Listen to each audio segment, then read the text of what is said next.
Right now, Capcom is finding out what happens when a AAA studio releases a beloved franchise game in an unfinished state. You get a really rare launch that looks like this, with over 1 million concurrent players on Steam alone, while at the same time earning mostly negative reviews. And let me know down in the comments how your experience has been with Monster Hunter Wilds. So we need to talk about this. Let's take a look at why people are so angry, as well as Capcom's surprising response to all of this. And while the game has earned mostly negative reviews on Steam, it still has over 1 million people logging into play it concurrently on Steam alone, which suggests that people are pushing through the pain because there's a part of them, or at least a part of this game, that they're still really enjoying. And it's all a bit tragic because this game is actually a ton of fun if you can actually run it. But I think that this game is a little bit of a wake-up call for these developers, as I'm sure they were expecting a much warmer reception than the one they're getting right now. So let's take a look at what people are complaining about by looking at a couple of these Steam reviews here. This one says, "My grandma runs better than this game." Don't ever change Steam reviews. I love you. Now, I think this is the number one complaint that people have right now. It's going to be absolutely the performance issues that this game is having. The next review says, "This game is everything wrong with PC optimization in 2025. And the next one in the line says, "I paid $70 to boot a crash report." So not only is the game running really poorly, it's also crashing for a lot of people on both PC and console. And that seems to be the thread. You'll see the people that are saying the game's running fine for me on my 4090, and then everybody else who says the game's running pretty awfully. And so the obvious problem there is, well, most PC players don't have the $2,000 video card that is the 4090, and no console players have it. So that makes for a lot of disappointed customers. But this next review really summarizes the sentiment around performance right now. It says, "The game is absolutely amazing, but has the worst optimization I've ever seen." People actually love the game. They're actually really enjoying the game when they're able to play it and when it's running smoothly. The problem is their computers or their consoles just aren't handling this game well because the optimization has been so bad. And I remember with Dragon's Dogma 2's launch, it's using the same engine, and they had a lot of similar problems with performance in that game. And so that was one of the things I was watching as this game approached. How's the performance going to be? Have they fixed performance with their engine yet? Because they are using the RE engine, the Resident Evil's engine, for this game, and it looks like it's still really struggling here. Perhaps the most surprising thing about Capcom's responses so far have been the fact that they haven't really been talking about the poor performance and all of the crashing, and players are starting to notice that. If we look at their most recent post on X here, the comments from players is, "What about performance issues on PC and consoles? Fix performance. Any word on fixing random crashing on console? Some players can't play the game. Game is crashing on Xbox Series X since the last update." And this person says, "At least say something about the crashes, please." So players are very frustrated both with how the game is running and also with Capcom's response to how it's running so far, with no real acknowledgement from the studio that this game is in a pretty rough state at the moment. Another big one that I'm seeing a lot of complaints about is the networking issues. The players are being disconnected from the lobbies that they're in constantly, and I'm guessing that this is just a launch issue. You've got millions of people trying to log into these lobbies, and the servers are just not handling it well. This seems like it's going to be something that's more of a launch weekend problem than a persistent problem, and I'm expecting the networking problems to resolve themselves over time as fewer people start logging in and as Capcom hammers out the bugs that are causing the problems in the first place. But performance can be fixed. Optimization can be improved. Unfortunately, performance isn't the only thing that people are complaining about at launch. So the thing that makes the poor networking this weekend more frustrating is the fact that the multiplayer system in this game is not being well received at all. It's very, very convoluted system. And so when you finally get into a party and you're finally doing something together, and then you get disconnected after all of that work, it's even more frustrating for people because the way the multiplayer in this game works is surprisingly bad. I mean, they've got thousands of games over the last 2 decades to use as an example on how to build a multiplayer system, and they definitely decided to take their own route here. The multiplayer evokes 2 emotions from you. One emotion is, "This is amazing, fighting these monsters with my friends is a great time," and then it elicits a second emotion the other half of the time, which is, "I'm waiting for my friend to get to the part of the hunt where I'm actually allowed to join him." So the way multiplayer actually ends up playing out is, you stand in town while your friend completes the campaign objectives necessary to get to the hunt, and only then can you join his party. And so you end up standing in town for 10 minutes, waiting for him to get to the part where you can join, which is the fight with the monster. Then you fight the monster for 10 minutes, then it automatically kicks you out of the party, you get sent back to town, and you have to stand there for 10 minutes while he goes through the quests and you wait until he gets to the point where you can join him again. So it's 10 minutes playing together, then it's 10 minutes playing by yourself with a lot of going through the menus to rejoin the party in between. And if that sounds confusing to you, it's confusing to everybody. And I'd love to hear your guys' thoughts on the grouping system. So be sure to leave a comment down below with your experiences. Do you like it? Do you wish it was different? Let me know. And I'm also going to tell you exactly how I feel about it. But first, now, hunting prehistoric monsters on this planet is great, but what about when you feel like hunting monsters in space? Revenge of the Savage Planet by Raccoon Logic is the sponsor of this video and is a fantastic new sci-fi adventure game where you and a friend can team up to explore an alien world. Revenge of the Savage Planet releases May 8th on PC, Xbox, and PlayStation. Use my link in the description below to wishlist on Steam right now. And yes, it has couch co-op. In this game, you'll explore your way across vibrant planets while you hunt for new gear and new upgrades. Who knows what secrets you'll uncover as you hop from one mysterious planet to the next. You'll solve puzzles and defeat enemies with a wide arsenal of tools and weapons that you'll collect as you make your way through the game. Scan and catalog everything on a quest to increase your clearance level and unlock better gear. Once you've found the right collection of items, you'll be able to create new gear to help you on your journey. As a result, thorough explorers will be heavily rewarded as there is tons of loot and secrets hidden away in every corner and crevice of these worlds. If you order Revenge of the Savage Planet within the first month, you'll get the Cinco de Mayo Trash Panda suit for free, and if you order the Cosmic Hoarder Edition, you'll get 3 days early access, bonus quests, the Gold LeMay spacesuit, and order on Steam within the first week of launch and get 10% off. And purchasing within the first month on Steam gets you a free copy of Journey to the Savage Planet, the first entry in the franchise. So what are you waiting for? Jump into the latest entry in a franchise that's been enjoyed by millions of players around the world. Revenge of the Savage Planet releases May 8th on PC, Xbox, and PlayStation. Use my link in the description below to wishlist on Steam right now. Thanks for listening. Now let's get back to the video. And the reason that the grouping system is so confusing, besides the fact that it's constantly kicking you out and you're constantly having to rejoin it, is they've got so many different multiplayer modes. They're all doing essentially the same thing. You've got your members list, you've got link parties, you've got squads, and then you've also got friends lists. And one of these things should be able to do everything that all of them are doing, so that you're not wondering, should I be creating a members list? Should I be creating a lobby? Should I be creating a link party? Should I be inviting a friend?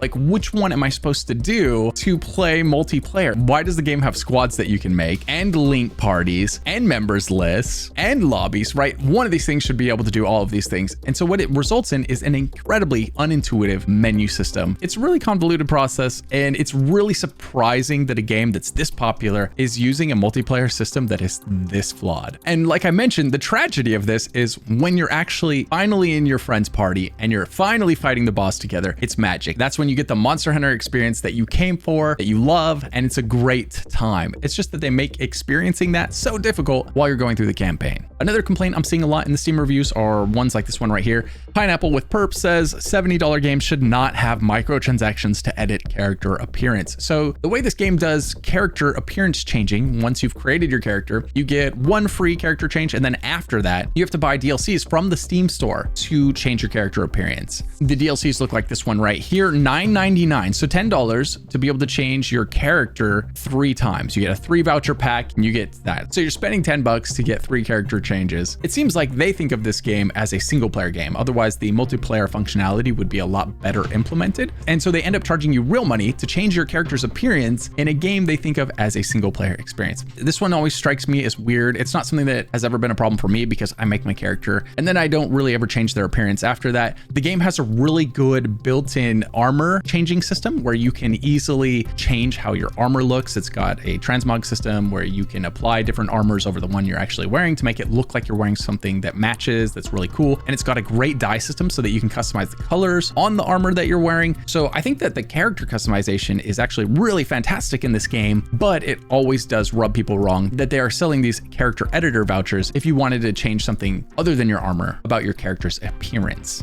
And it's worth noting one of the other frustrations people have with this system is since the character appearance changes are DLCs, that means once you've bought all the DLCs that are related to changing your character's appearance, you can never change it again because there's only a finite number of these DLCs that you can buy off the Steam store and you can't buy them more than once. So there is a finite number of changes to your character that you can make. This is one Capcom gets flack for every time they release a game. They've done the same thing on recent games that they've released. So this one's not new for Capcom, but it is one that people complain about in the Steam reviews every single time. Another complaint I'm noticing a lot is when you're riding your mount around and you're picking up ingredients and you get the error that pops up on screen saying, hey, your pouch is full. Do you want to send this back to your field camp? And then you have to select, okay, my pouch is full. And then you have to select, okay, send it back to my field camp. And so you end up having to press like 3 buttons after you pick up the item. It's just another situation where it could say, hey, we're sending this back to the field camp, and you hit okay. But instead it's multiple button presses, and really it should just be automatic. You shouldn't even have to confirm it. You pick it up and it should say, hey, your pouch is full, so we send it back to the camp. Or at least give us the option to have it function that way. That would be great, because as it works right now, this ends up just being another example of where you feel like you're having to spend way too much time in the menu system when you just want to be playing the game. Now, on a more positive note, when it comes to the actual gameplay of the game, you know, fighting the monsters, upgrading your gear, exploring the world,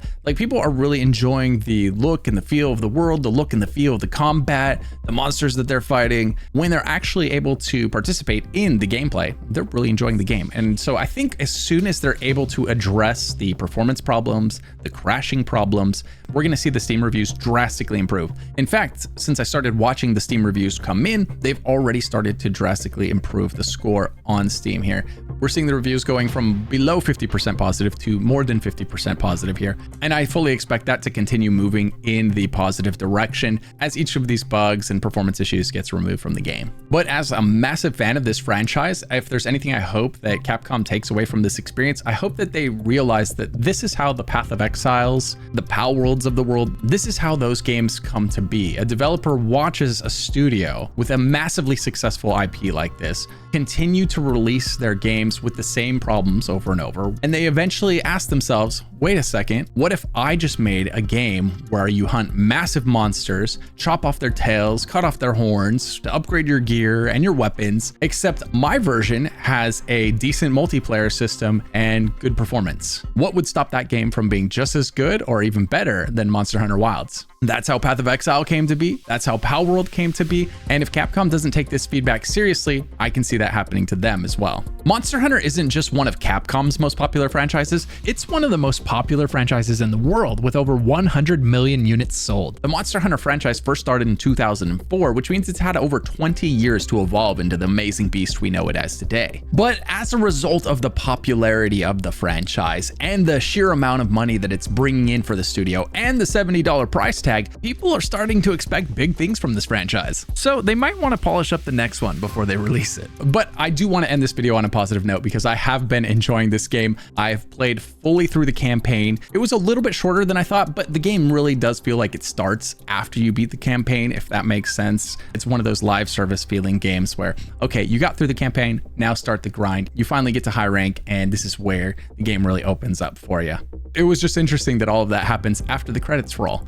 But I do have a 4090. I haven't had any performance issues, and so I've been having an absolute blast. I have been experiencing the same struggle when it comes to multiplayer content and trying to play through the campaign with my friend who started the game after me, where I am sitting in town for 10 minutes waiting for him to get to the next quest. And that part I do absolutely loathe. And so I do hope that the next Monster Hunter game completely revamps the multiplayer experience and really tries to modernize it and turn it into something that every game should aspire to, instead of continuing to create an experience that every game should be aiming to avoid. But please let me know what you guys think down in the comments below. Overall, I can't overstate how much fun I've been having with the game. Despite all of the issues that the people around me are having, I guess I'm just one of the lucky ones. I gotta say, the combos feel amazing when I'm fighting the bosses. I'm using my weapons, and each weapon feels distinctly different from each other weapon. And that's not easy to do when you've got 14 different weapons in the game and you're trying to make each one have its own unique playstyle, its unique strengths and weaknesses. And I've had a blast hitting things in the head with the hammer or chopping tails off with the great sword. It's all just a really good time. And I've got to say, the boss designs are really cool. I've had a few that left my jaw open, you know, and I really appreciate the art style of the game as a whole. There's some beautiful zones in this game where you'll get on your mount and you'll be trekking through the zone and you just kind of get lost in the distance and the view that they've created for you in some of these places. And I love the verticality that they have put into these zones. Sometimes you end up going up so high die to fight one of these bosses. And you're just wondering, you know, how much higher can we possibly go? And likewise, in other zones, you'll end up going so far down, your bird will just yeet itself way off of some giant surface and you'll be flying down for ages. And, you know, thank goodness there's no fall damage. That's another thing I appreciated about the game. There is no fall damage. Thank you. I think fall damage is probably the least fun physics law that exists in any video game ever. So not sad to see that one go. But all in all, I really think that the Steam reviews for this game are going to improve. I think that this is just them kind of reaping what they sow in terms of the game's performance not being where it needed to be at launch and the instability of the game and the servers at launch, right? There's a lot of people that put up reviews saying they love the game, but they're just mad about the performance and they're going to correct their review as soon as all of that gets sorted out. And so I think we'll see this game sit at a very positive rating sooner than later once that all gets sorted out. I really do. If you've loved Monster Hunter games in the past, I think you're going to absolutely love this one. And if you didn't like Monster Hunter games in the past, then you might not like this one because it's a lot of the same. And if you've never played a Monster Hunter game, you've absolutely got to try one of them. If it's not this one, maybe check out World. It's kind of similar. In fact, it's very similar, but it's an amazing game and it would be a great introduction to the franchise if you didn't want to drop $70 on this one right now. But if you have a powerful computer and you're just here for the solo experience, it's a fantastic Monster Hunter experience. If you don't have an incredibly powerful PC or you're playing on console, then this might be a game where you want to wait a month or 2 or 3, you know, until they get the performance issues ironed out, at which point you'll probably even be able to pick the game up on sale. So you'll get doubly rewarded for waiting this time around. If you are someone that's been thoroughly enjoying the game like myself, then I have been putting out a ton of content for it on my channel. I'll have some videos popping up on screen right now that you can watch. If you're thinking there might be a weapon that you might enjoy more, I've got a weapon guide for you so you can see the strengths and weaknesses of each weapon and their play styles, as well as some other tips and tricks videos. Massive shout out to my channel members. Thanks so much for supporting the channel in the big way you do. If you want to become a channel member, click the join button down below for behind the scenes footage, access to a private Discord channel, and more. If you're not sure what to do next, maybe check out one of my other videos popping up on screen right now. Hope to see you in the next one.